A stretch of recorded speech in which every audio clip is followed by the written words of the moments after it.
बकरा ईद के जानवर काटने वाला भूतिया कसाई।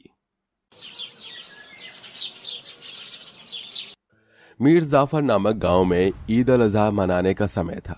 एक तरफ गांव में बकरा ईद मनाने की खुशी में सब लोग खुश थे, चारों तरफ उसकी रौनक लगी थी, लेकिन वहीं गांव के लोग किसी बात से परेशान भी थे, जिसके लिए बकरा ईद से एक दिन पहले गांव में पंचायत होती है, जहां सारे लोग गांव के शामिल होते हैं।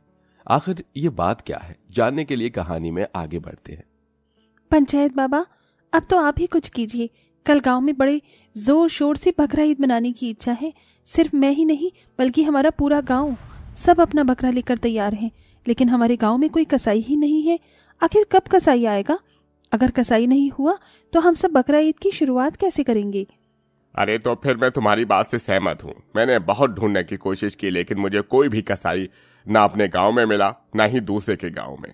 मुझे खुद समझ में नहीं आ रहा कि मैं बिना कसाई के ईद कैसे मनाऊंगा। और तुम लोगों की भी चिंता है। देखते हैं, हमने बात तो की है किसी से, शाम तक कोई आ जाए तो मैं तुम सबको आगाह कर दूंगा। या अल्लाह, अपना रहम बरसा ताकि हमें बकरा ईद मनाने का मौका मिल जाए और कसाई भी आ जाए। अगर शाम को भी हमें कोई कसाई नहीं मिला तो कल हम सबको अपना बकरा ईद मनाने से हाथ धो बैठना होगा।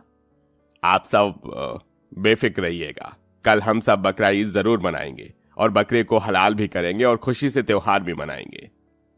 ये कहकर पंचायत बाबा चला जाता है और बाकी के गांव वाले भी अपने घर में चले जाते हैं। वहीं ये बात हवा में घूमता आवारा भूखा भूत सुन लेता है। अच्छा, इतने बड़े गांव में बकरा ईद मनाने के लिए कोई कसाई ही नहीं है। इससे अच्छा मौका और क्या हो सकता है। मैं ही लोगों के पास कसाई बनकर पहुंच जाता हूँ। बदले में जो बकरा काटूंगा उससे अपना पेट भी भर लूंगा। भूख भी तो लगी है, इतने दिन से कोई ताजा मांस भी नहीं खाया।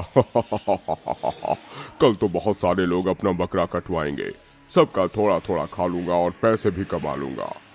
अरे हाँ, ये सही रहेगा, लेकिन उससे पहले मुझे इंसानी भेष में आना पड़ेगा। ये कहते ही वो भूत इंसानी भेष में आ जाता है। इंसानी भेष में आ गया और अब से मेरा नाम भूतिया बिलाल कसाई वाला। लेकिन अब लोगों तक बात कैसे पहुंचाऊं, क्योंकि यहां तो मैं किसी को जानता नहीं हूं। अरे हाँ, मिल गया आइडिया। कुछ ही देर में बिलाल भूतिया कसाई वाला स्पीकर लेकर गांव वालों के घर के बाहर से गुजरता है। सुनो सुनो सुनो, मैं हूँ बिलाल कसाई वाला। जिसे भी कल ईद पर अपने बकरे को हलाल करवाना है वो मेरे पास पहुंच जाना।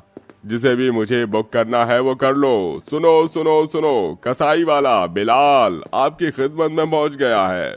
सुनो सुनो सुनो। स्पीकर से आवाज सुनकर गांव के लोगों के चेहरे पर खुशी आ जाती है।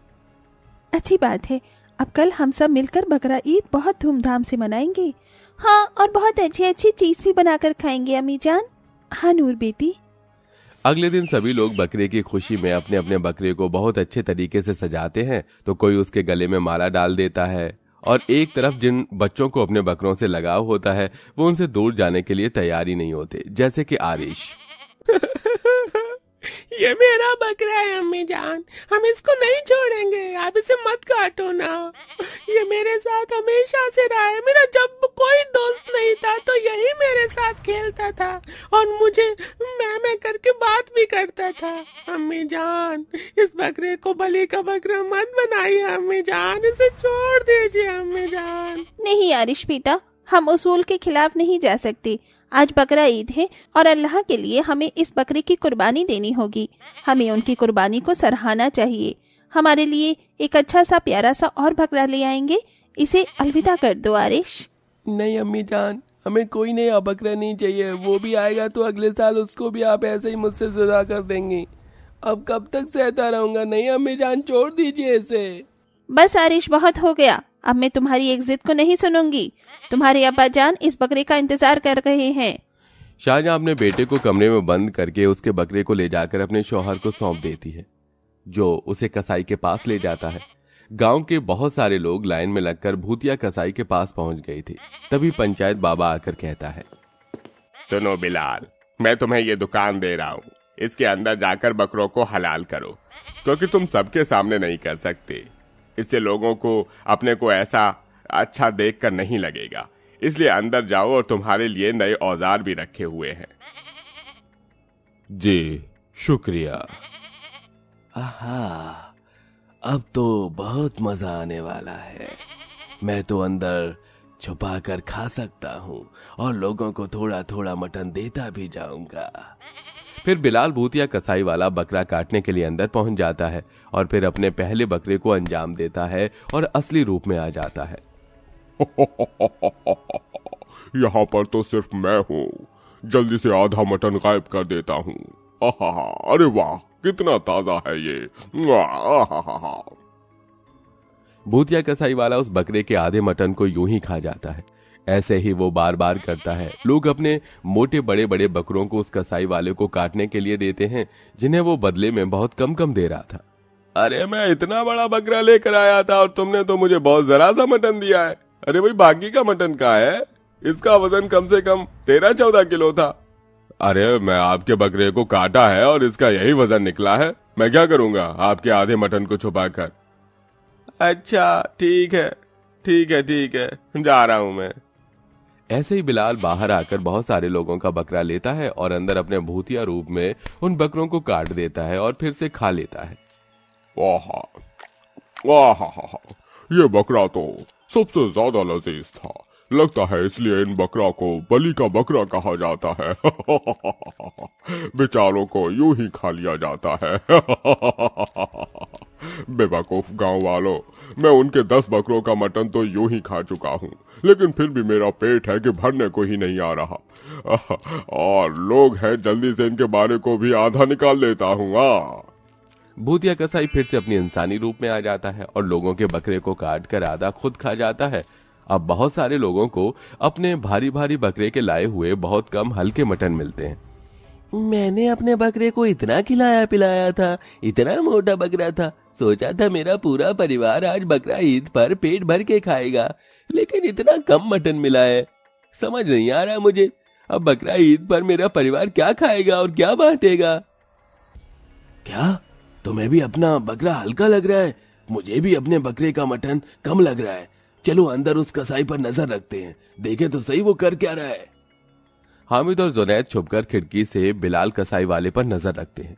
वो जैसे ही अगला बकरा काटता है तो अपने भूतिया रूप में आकर आधा मटन साफ कर देता है और आधे को पन्नी में डालकर दूसरे के हाथ में सौंप देता है।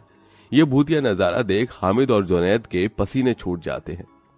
अस्तगफिरुल्लाह, अंदर कसाई नहीं भूतिया कसाई है जो हमारे बकरे को खुद आधा निकल रहा है। हामिद, तुमने देखा था ना वो किस तरह से ताजा मांस के टुकड़े खा रहा था?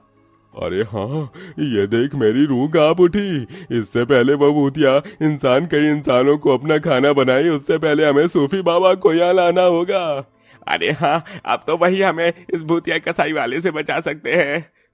दोनों जल्दी से सूफी बाबा के पास जाते हैं और उन्हें भूतिया कसाई वाले के बारे में इत्तला कर देते हैं। साथ ही पंचायत बाबा को भी। बहुत देर से भूतिया कसाई बकरा काटकर अपना पेट भर रहा था, लेकिन हामिद और जुनैद बाकी के लोगों को भूतिया कसाई के बारे में बता देते हैं, जिसके बाद कोई भी उसे अब अपना बकरा देने नहीं जाता तो वो खुद बाहर आकर कहता है, अरे तुम सब लोग खड़े क्यों हो? जल्दी जाओ, मुझे अपना बकरा दे दो ताकि मैं इसे काट दूं। तुम्हें बकरा ईद भी तो मनानी है। दूर रहो हमसे, हम तुम्हें अपना बकरा नहीं देंगे। हम तुम्हारी असलियत से वाकिफ हो गए हैं। तुम एक भूतिया कसाई वाले हो। अब जल्दी से बताओ तुम यहाँ पर क्यों आए हो? अगर तुमने नहीं बताया तो उसका अंजाम बहुत बुरा होगा।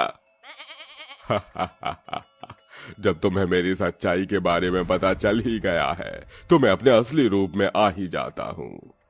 भूतिया कसाई गांव वालों के सामने अपने असली रूप में आ जाता है, जिसे देख लोग डर जाते हैं। या अल्लाह, इस भूतिया कसाई से बच गए हम, लेकिन इसने हमारे कुर्बान किए हुए बकरे को जो खाया है, इसने ठीक नहीं किया। तुम बताते हो या नहीं कि मैं तुम्हारे साथ कुछ कर दूं?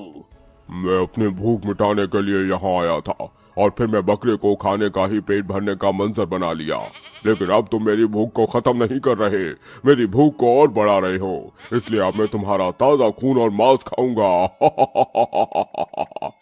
अरे सूफी बाबा, इससे हमें बचाओ, कहीं ये हम उससे पहले कुछ कर दे बाबा। बेफिक्र रहो बेटा, इस दुष्ट काली रूह को यहाँ से जाना ही होगा। आला शाका बाला, या अल्लाह, या खुदा, हम तेरे बंदे हैं, हमारी पुकार सुन और इस शैतान को अपनी शक्ति से खत्म कर दे। सूफी बाबा इतना कहकर अपने हाथ में एक पानी को पड़ते हैं और उस शैतान आत्मा पर छिड़क देते हैं, जिसके बाद वह भूतिया कसाई जलकर भस्म हो जाता है और गांव वालों को भूतिया कसाई से आजादी मिल जाती है, जिसके बाद वो खुशी खुशी बकरा ईद मनाकर अपने त्योहार को खुशनुमा बनाते हैं।